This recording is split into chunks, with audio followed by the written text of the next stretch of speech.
तो फिल्म की शुरुआत में हम क्लोई को एयरपोर्ट पर देखते हैं।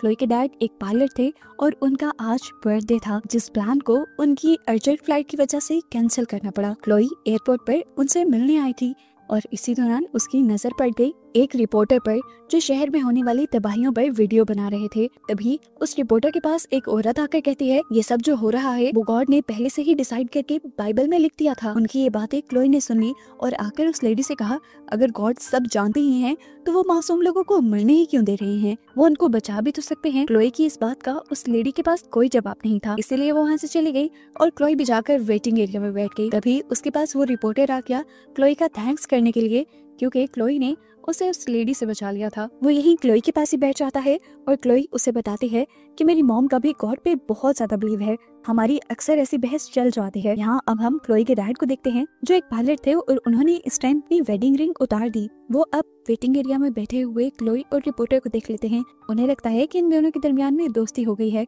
यहाँ क्लोई भी जाकर फौरन अपने डैड से मिलती है और उनसे उनके और उसकी मॉम के रिलेशंस को ठीक करने को कहती है। तब डैड ने कहा, मुझे नहीं लगता कि हम ठीक हो पाएंगे, हमारी शादी काफी पहले हो गई थी, सब ठीक रहा लेकिन वक्त के साथ सब खराब होता गया। तुम्हारी मॉम का जब से गॉड पे इतना ज्यादा बिलीव होने लगा है, वो हर बात में गॉड को ले आती हैं और इसी चीज ने हमारे रिलेशन को खराब किया है।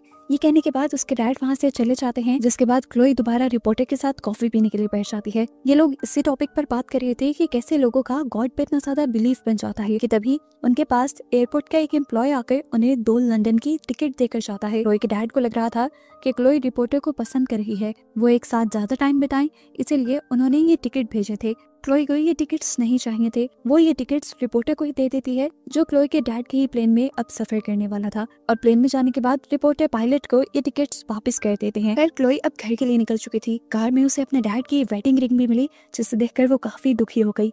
वो घर आई तो सबसे पहले उसे उसका भाई मिला, जिसे गले लगाकर क्लोई बहुत ज्यादा खुश हो गई और अब वो गई अपनी मॉम के पास। वो अपनी मॉम से अपने डैड के बारे में बात करने आई थी। वो चाहती थी कि इन दोनों के दरमियान के रिलेशन पहले जैसा हो जाए, लेकिन उसकी मॉम दोबारा गॉड की बातें कर रही थी और ऐसे में उन दोनों के दरमियान में लड़ाई हो जाती है और अपना मूड ठीक करने के लिए क्लोई अपने भाई के साथ मॉल में चली जाती है। ये लोग यहाँ पर काफी एंजॉय तो करते हैं, लेकिन क्लोई का भाई क्लोई से पूछता है कि हमारे मॉम डैड के दरमियान में सब ठीक तब होगा। ये सुनते ही क्लोई दोबारा थोड़ी सी उदास हो गई, लेकिन अपने भाई का मूड ठीक रखने के लिए उसने अपने भाई को गले लगाया और कहा, जल्द ही सब ठीक हो जाएगा।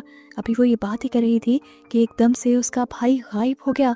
उसके हाथ में सिर्फ उसके भाई के कपड़े रह गए। उसे समझ नहीं आ रही थी उसके साथ हुआ क्या। इधर उधर देखा तो मॉल में बहुत सारे लोग गायब हो चुके थे और हर तरफ अफरा तफरी हो चुकी थी। अभी क्लोई अपनी जगह से उठी ही नहीं थी कि उसने देखा कि दूर से एक कार मॉल के अंदर आ रही है। वो जल्दी से अपनी जगह से उठ जाती है और कार मॉल के शीशे क्रैश करते हुए अंदर आ जाती है। क्लोई ने देखा कि इस कार का ड्राइवर भी गायब हो चुका था, इसलिए ये कार कंट्रोल से बाहर हो गई थी। जहाँ बहुत से लोग इस मॉल में घबराए हुए थे, वहीं बहुत से लोग खाली मॉल्स को देखकर लूटने लग गए।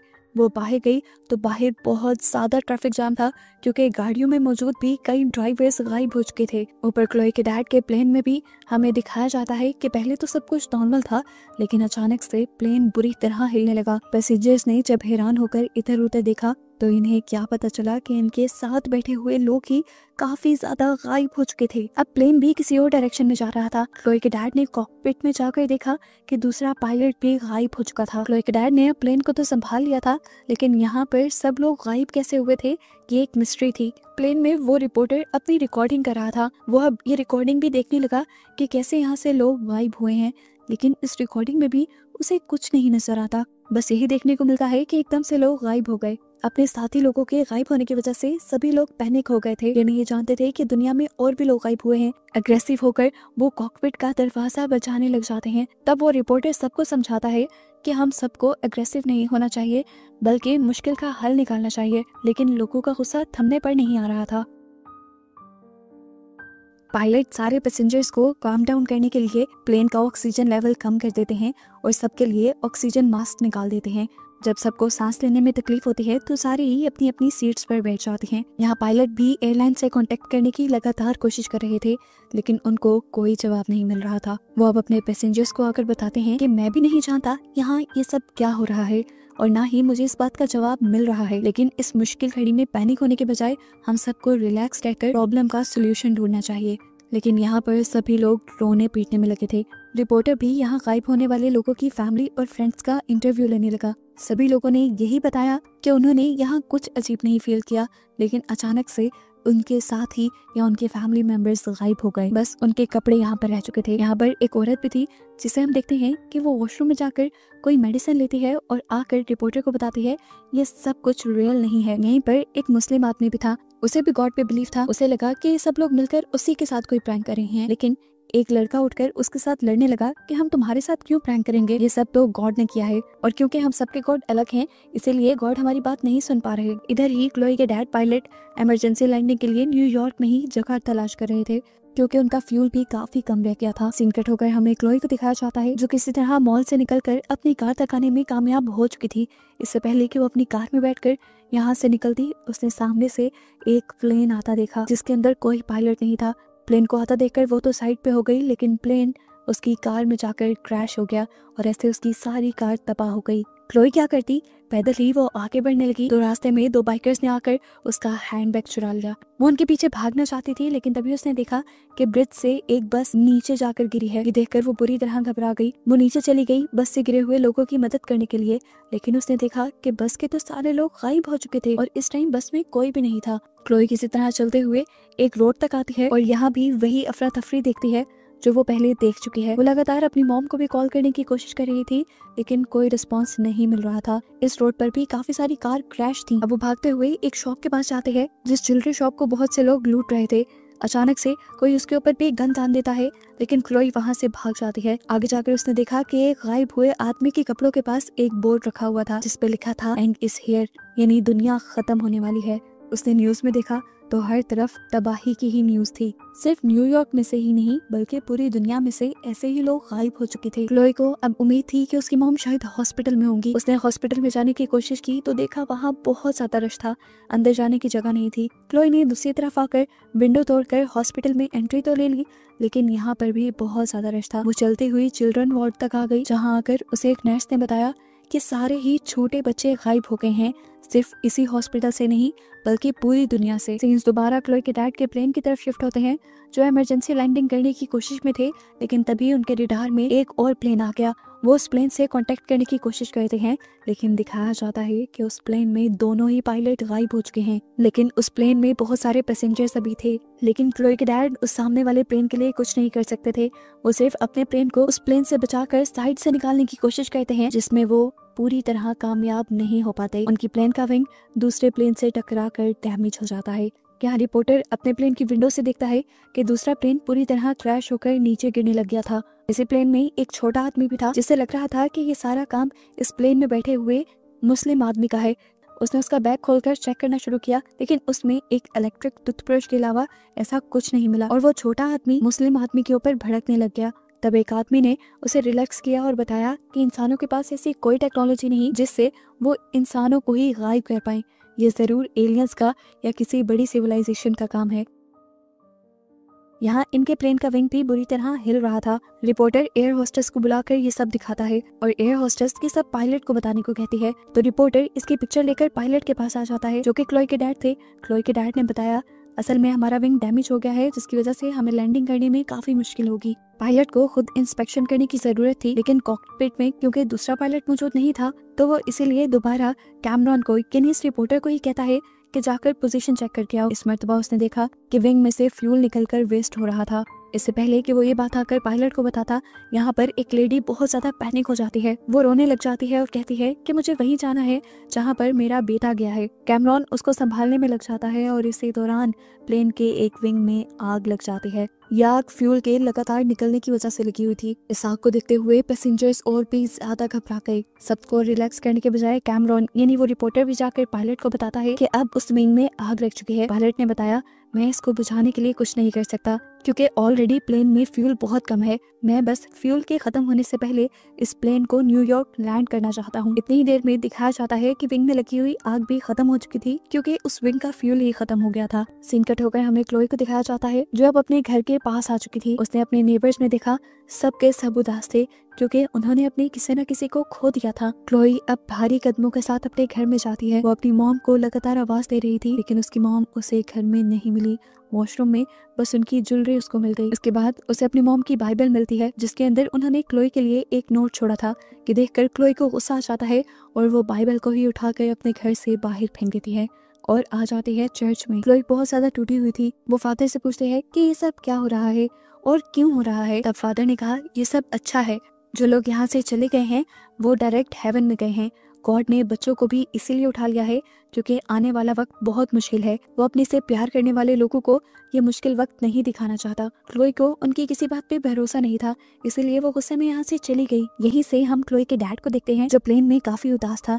उसे अपने को पायलट की वॉच मिली, जिसे उठाकर उसने देखा तो उस पे जॉन 360 लिखा हुआ था। ये बाइबल की एक वर्स थी जिसमें बताया जाता है कि लोग गॉड पर बिलीव करते हैं। इतनी ही देर में यहाँ की एयर होस्टेस भी एक नोट लेकर आती है जिसमें बाइबल की उसी वर्स के बारे में लिखा होता है, जिसे पढ़कर पायलट समझ गया कि गॉड ने अपने ऊपर बिलीव रखने वाले सभी इंसानों को उठा लिया है और शायद उसकी वाइफ भी जा चुकी होगी। इधर प्लेन के अंदर ही एक औरत ने सबके ऊपर गन तान दी थी, क्योंकि उसे लगता था ये सब उसके हस्बैंड ने किया है उससे उसकी बेटी को चुराने के लिए। यहाँ सभी उसे रिलैक्स करने की कोशिश करते हैं और वो औरत जो मूवी के स्टार्ट में ड्रग्स लेकर इस प्लेन में बैठी थी, वो उसे बताती है कि मैंने बचपन में बाइबल में पढ़ा था कि एक दिन आएगा गॉड अपने से प्यार करने वाले लोगों को इस दुनिया से उठा लेंगे। मैं चाहती हूँ ये सारे लोग हेवन में चले गए हैं।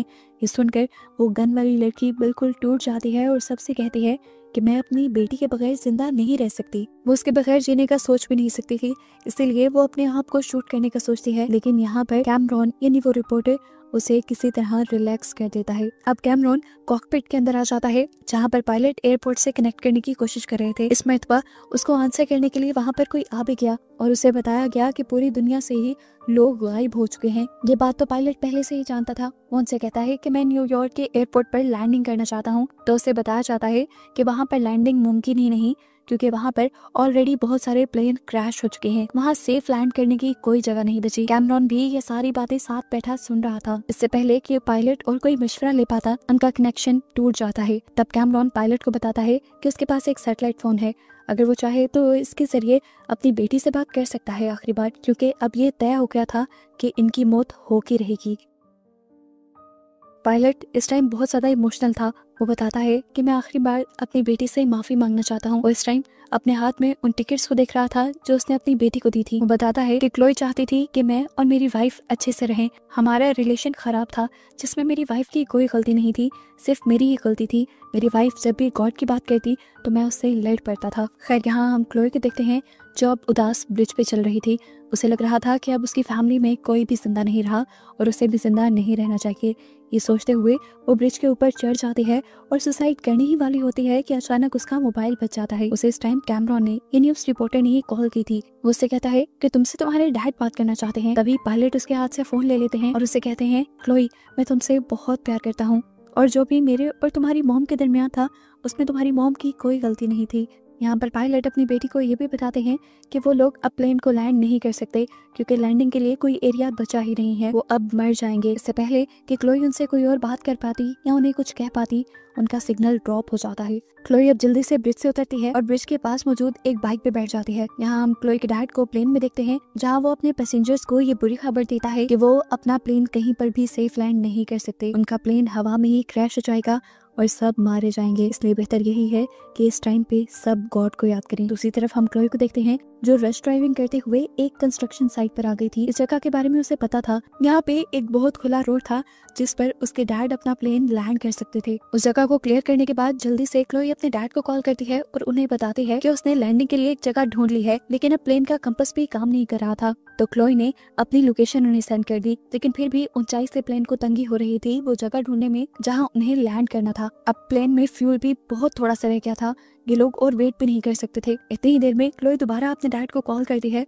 तो उसके डैड उससे कहते हैं कि जो जगह उसने चूज की है वहाँ पर कोई बड़ी सी लाइट जलाए या रोशनी करे जिससे हम उस जगह को देखकर वहाँ पे लैंड कर पाए। क्लोई बिना टाइम वेस्ट किए गाड़ी से उतरती है और अपनी गाड़ी का फ्यूल निकाल कर वहाँ पर आग लगा देती है। आग के लगने की वजह से पायलट को वो जगह नजर आ गई थी। क्लोई भी अभी उस बात पर थी जहाँ पर प्लेन को लैंड करना था। वो तेजी से अपने ट्रक से आगे बढ़ ही रही थी लेकिन तभी उसका ध्यान पीछे लगी आग पर चला गया, जो कि बहुत ज्यादा भड़क उठी थी। इसी सब में उसके ट्रक का एक्सीडेंट होकर वो साइड पे फंस जाती है और प्लेन भी यहाँ पर आ जाता है। प्लेन नीचे आते हुए कुछ केबल्स से टकरा जाता है, लेकिन शुक्र था कि इसकी वजह से प्लेन को कुछ नहीं हुआ। लेकिन प्लेन का वो विंग जो डैमेज था वो अब जमीन से टकराने वाला था। ऐसे में धमाका हो सकता था, लेकिन पायलट ने ये भी बचा लिया और फाइनली अपनी क्रैश लैंडिंग करवा दी। प्लेन तेजी से आगे उस तरफ बढ़ रहा था जहां क्लोई ट्रक में फंसी हुई थी। क्लोई बहुत ज्यादा घबरा चुकी थी।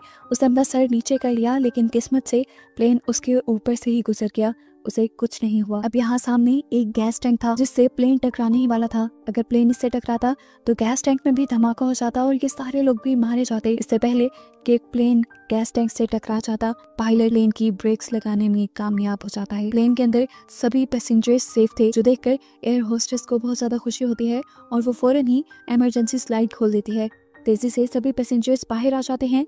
अब वो रिपोर्टर कैमरॉन और पायलट भी प्लेन से बाहर आ चुके थे, जिन्हें देखकर क्लोई सबसे पहले जाकर रिपोर्टर को गले लगा लेती है और अपने डैड को उनकी वेडिंग रिंग देती है। ये लोग अब यहाँ टेंशन में खड़े हुए शहर की तबाही देख रहे थे। इन सबको बहुत ज्यादा डर लग रहा था। क्लोई के डैड ने कहा, बस यही दुनिया का एंड है।